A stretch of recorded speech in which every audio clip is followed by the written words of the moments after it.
Hello and welcome. Welcome to my Psychic and Healing College. In this seminar, what I would like to talk to you about is not only how I'm going to develop you into a magnificent healer with all of the gifts that you could ever imagine, but with that I want to go right back to how I started. Well, basically, I was born in a little town called South Shields in Tyne-and-Wear in England, which is quite close to Scotland, which is responsible for my accent, okay, which hopefully you can understand. But just give it patience, because once you actually listen to me for a little while, you'll get an ear for what I'm saying, and I'll try and talk as explicitly and as slow and as positively as I can, so that you can understand my words. South Shields is and was a very industrial area of the northeast. I'm an electrician, or at least I was an electrician. Worked in the northeast in the shipyards, and I thoroughly enjoyed myself. When I was 22, I emigrated to Australia, which is where I'm currently living right now, and still have a little problem with my accent sometimes, okay, with Australians not being able to understand me. But I hope we can overcome that through my seminars, okay, and as again, I'll talk as slowly and as positively as possible. But getting back to how I'm going to make you a magnificent healer. But first of all, what I do is I'm going to just go through a little bit of my history, okay. So again, I was an electrician. I worked in the shipyards. It was very pleasant, but it was quite rough, all of that sort of stuff combined, okay. And to be honest with you, you had to be quite aggressive to survive, okay. It was part of an inherent survival technique, which hopefully right now I've let go of, but at the time it was completely and utterly necessary. So working through all of that, I used to enjoy riding motorcycles, and a little bit of a rough side to me, a bit of a rough diamond if you wish. And then in 1988 I had a motorcycle accident, and which was quite severe, and I was told I would never walk again without the aid of a walking stick, as well as quite a few other things. So that is how I actually got into the therapies and the healing knowledge, if you wish. So with that, on the 18th of the 8th, 88, I virtually lost my trade overnight. So I had to recreate myself and make myself into something quite different, and in the process learn how to heal, okay, not only myself but in the future others. But I'm going to be honest with you, I was more interested at the time of healing myself. So at the time, obviously I had lots of time because I was walking around on crutches and you name it. So I had quite a bit of time on my hands, and what I did was I read everything I could possibly find. Not only on self-help books, but healing books, and I studied very, very hard. In fact, within a short period of time, I was actually a college lecturer, okay, with my studies. So, and as a college lecturer, basically, I actually focused on what's called hands-on healing techniques and energetic healing techniques. And this is going back way back in 2002. So with all of that in hand, I had a very large understanding, if you wish, about how hands-on healing works and why. But, and there is a but, what I found was that what actually worked for me at the time was actually Reiki. And this is going back way back in 89. So 89, 90, 91, 92, 93, 94, all the way through.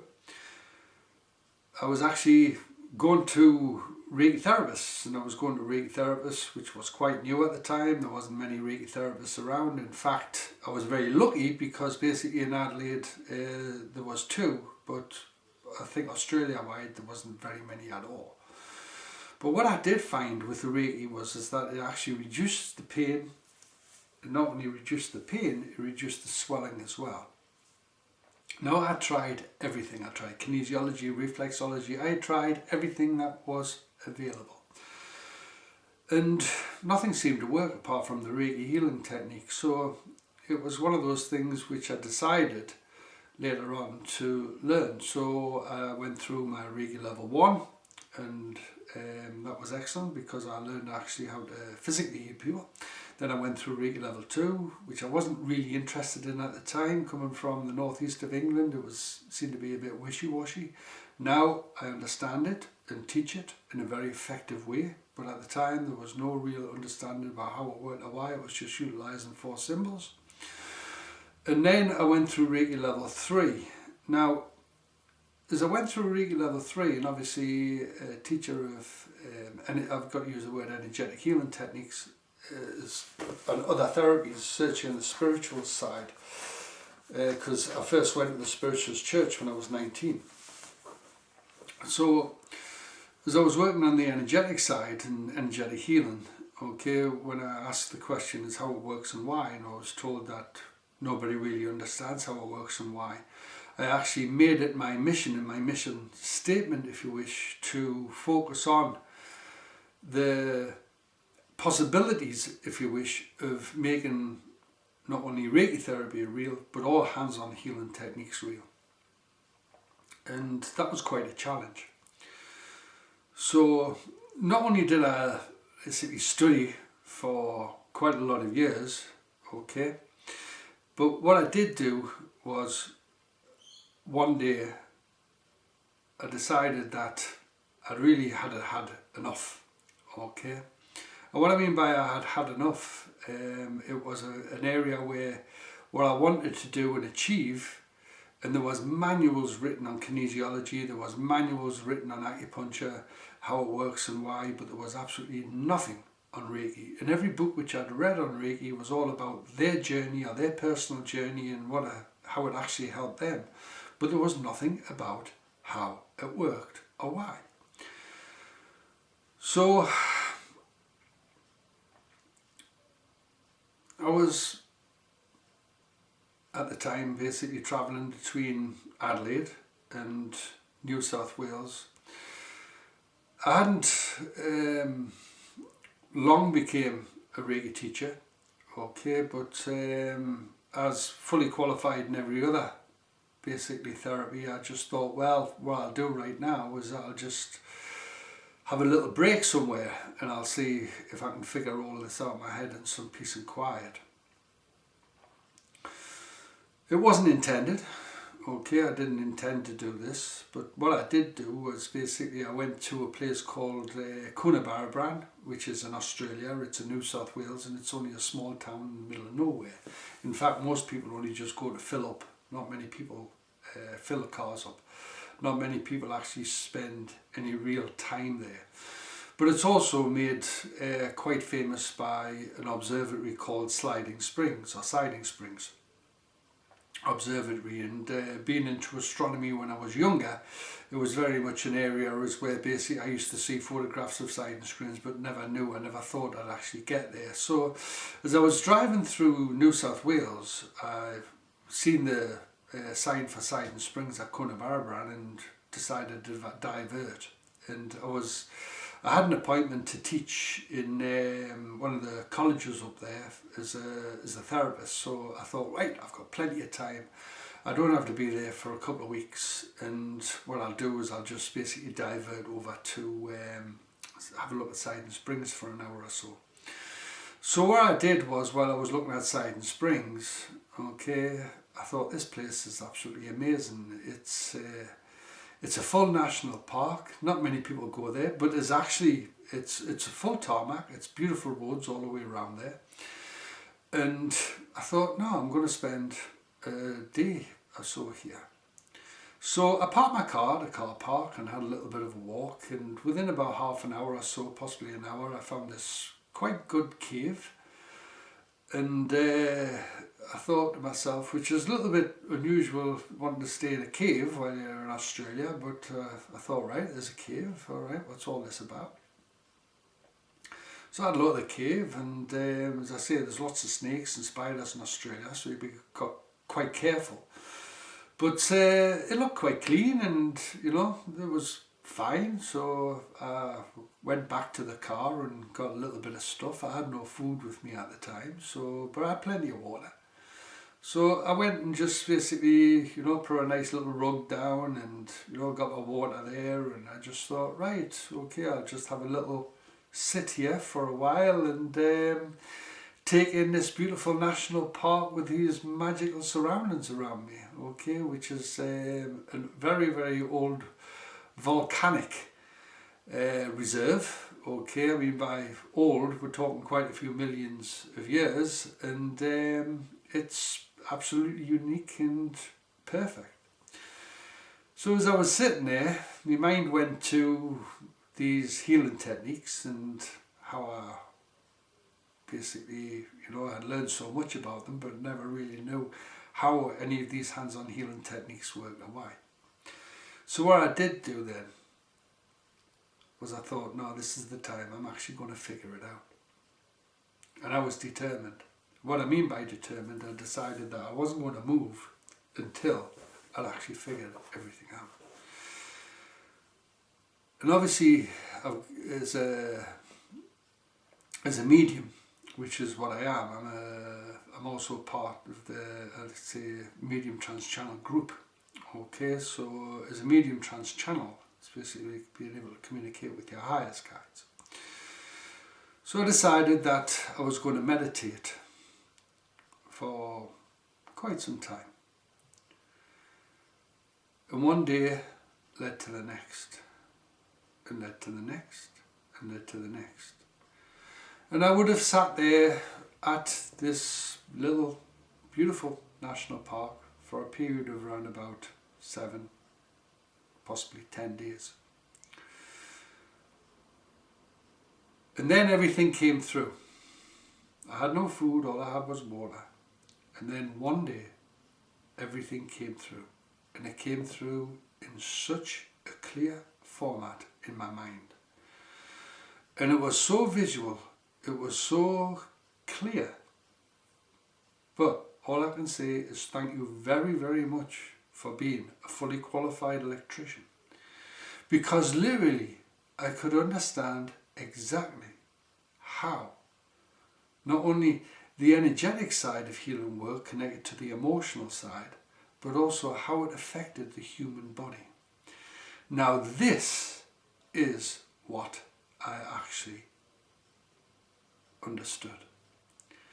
So in other words, if you can imagine a car, and in the olden days, and I'm talking about the olden days, I'm not young, okay, we never had much computerization in that days. In fact, computerization didn't really exist in cars, okay. Now, yeah, the cars which we drive has more computerization than they had on Apollo 11, which basically went to the moon in 1969. So, at the time, there was none. Okay, no computerization in cars whatsoever. And the same with us. So, in other words, if you can imagine, let's say a car, okay, well, what does it run off? It runs off fuel, okay, weed fuel, alright? That's what our body survives off. We have to eat, okay, and drink to survive. But in a similar format, okay, is that we have a water system that's similar to a car, okay, with radiator and all of the pumps. Keep the car cool.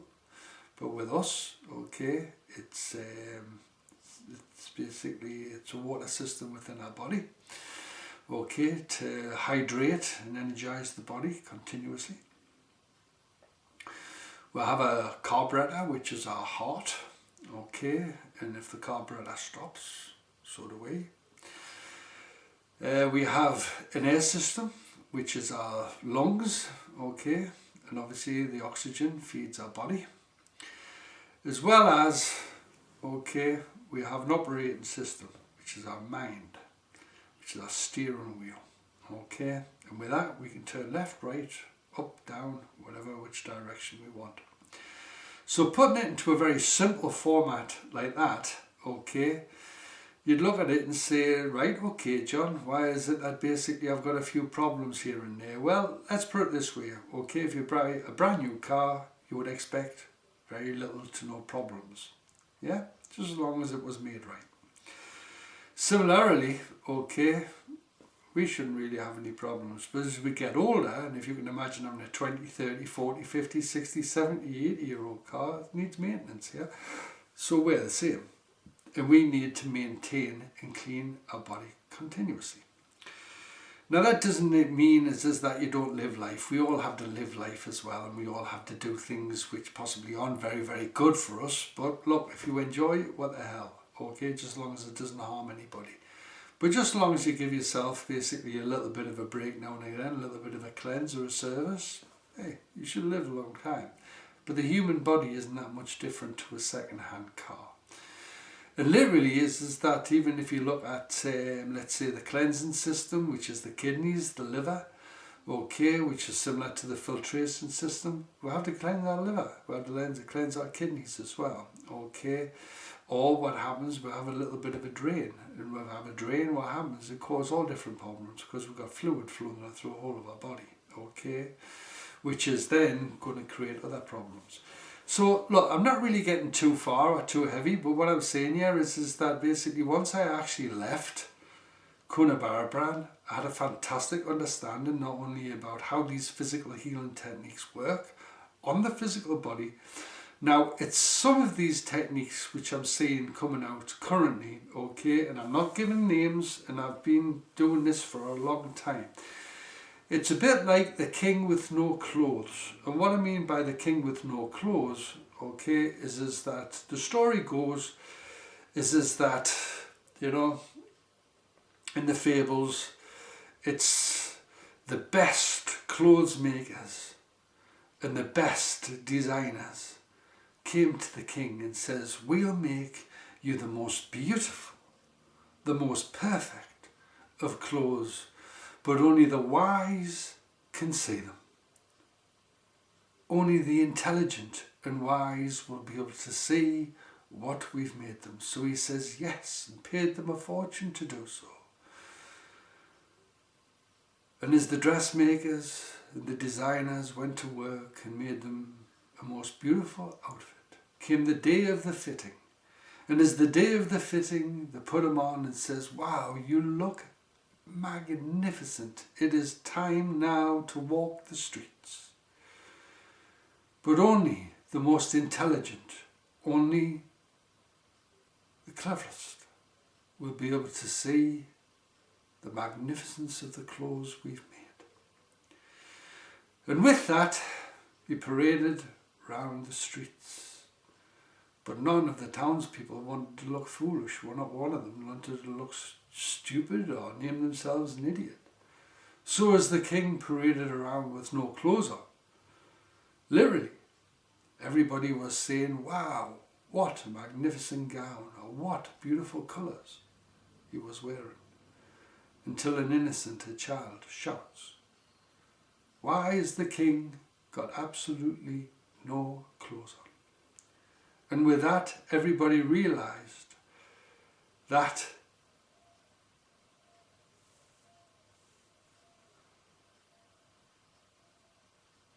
they'd all been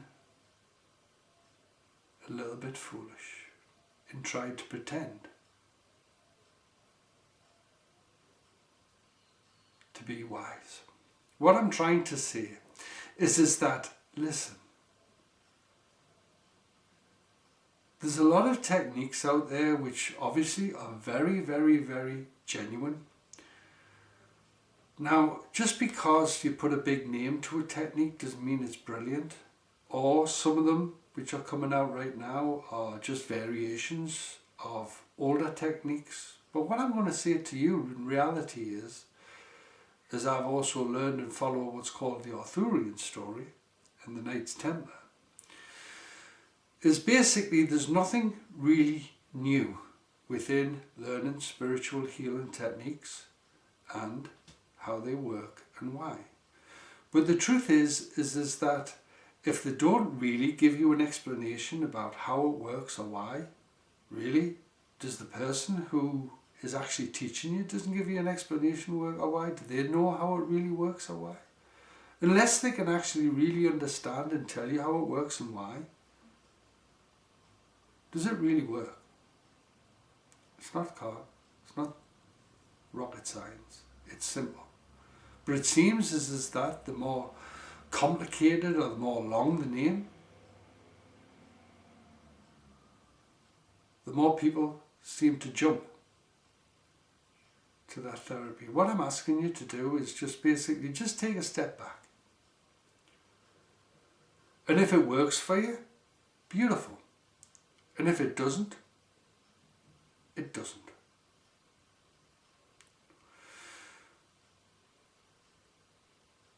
Just, for now, take a step back.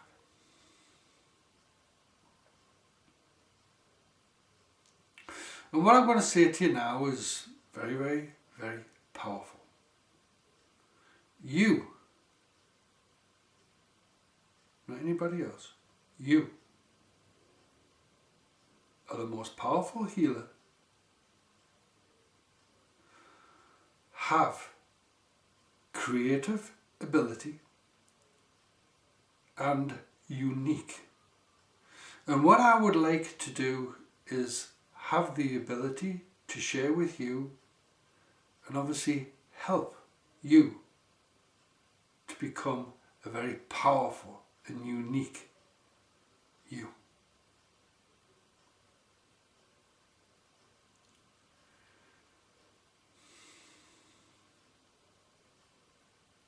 Thank you for listening to this seminar and listening to my story.